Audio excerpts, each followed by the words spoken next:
Alright, mga kamandirigma, isa pong mapagpalang araw ang aming handog sa inyong lahat. Ngayong araw ay magluluto tayo ng dalawang klase ng rice wine na ginagawa dito sa Benguet, sa Cordilleras, no? Particular na dito sa Kaibaluyan, no? Kasi ito naman yung ating nakagisnan. Inuulit ko po, dalawang klase ng rice wine ang ating gagawin. Ito yung dimbang at saka yung tapoy. Marami yung ating lulutuin kasi no, para maramihan talaga. Para marami tayong stocks.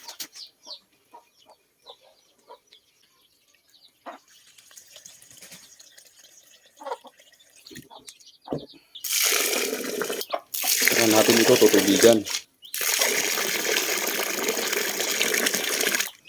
So ang turo sa amin, ang pang-measure lang daw nito is hindi lalagpas sa ating palad dito.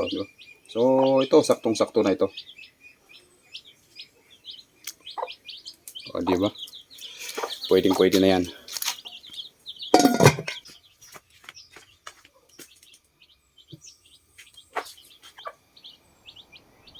Kapag kumulo na ito, ay hinaan lang yung apoy.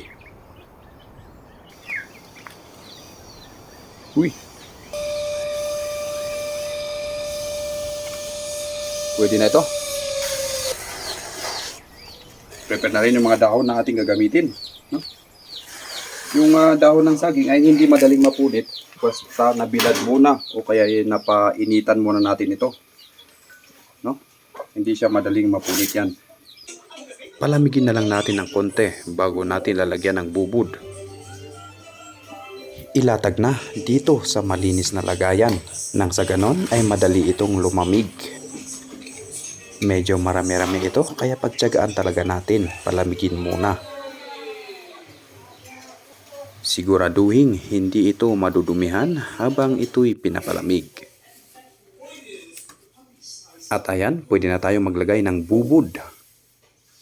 Sa 10 kilong bigas o balatinaw ay katumbas naman ito ng 9 hanggang 10 na bubud kasi maliliit naman ito.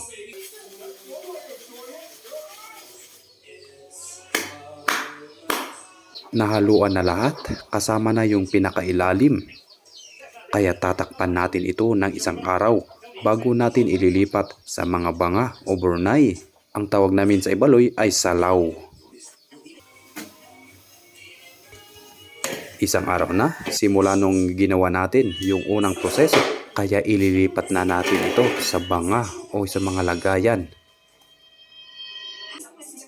Itong unang gagawin natin ay taffy. Wala na tayong ihahalong iba dyan.